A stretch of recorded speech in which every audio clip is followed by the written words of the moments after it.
did have a baby pad. And I could see why he'd be upset.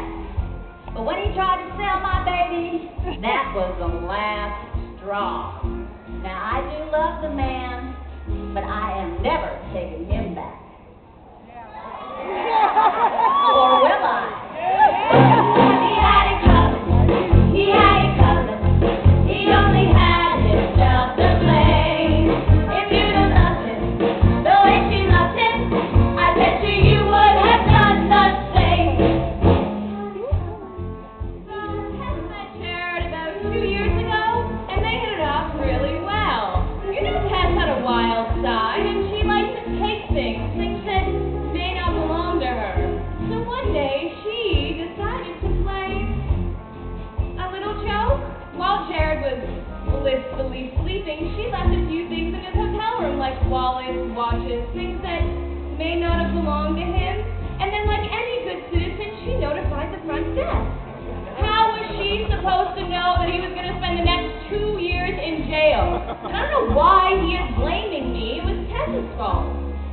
Or was it? You know, some guys just can't take a joke.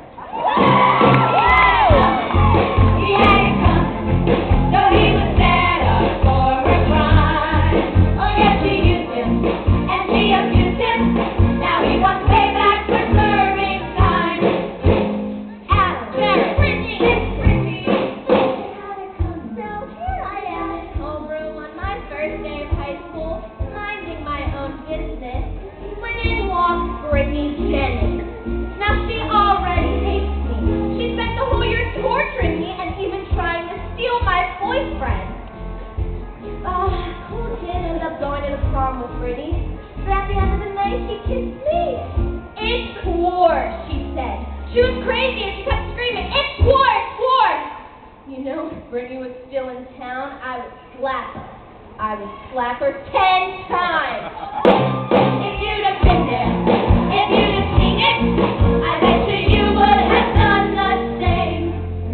Businessman Vincent Jones left me for that little redhead Natalie Buchanan. But now he's seen the error of his ways and he's back into my loving arms.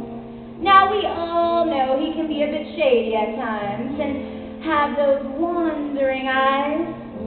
So, if I did something that I wasn't supposed to do, I'm sure the jury would understand and find me innocent. Yeah, but would you do it? And what would you say? Not guilty. Yeah, growing up, my brother Richie and I were very close. We were best friends. But as we grew older, Richie started to change, and I was the only one in our family who could see it. I feared that one day something bad would happen, and that day unfortunately came when our dad became one of his victims. I knew that Richie had to be stopped, so I got in the witness stand and said he committed a crime he didn't. I hoped that they would put him in a psych ward, but you know, they threw him in jail instead. I shouldn't have lied. I did, though. He should have pushed our father out a window. He had it coming.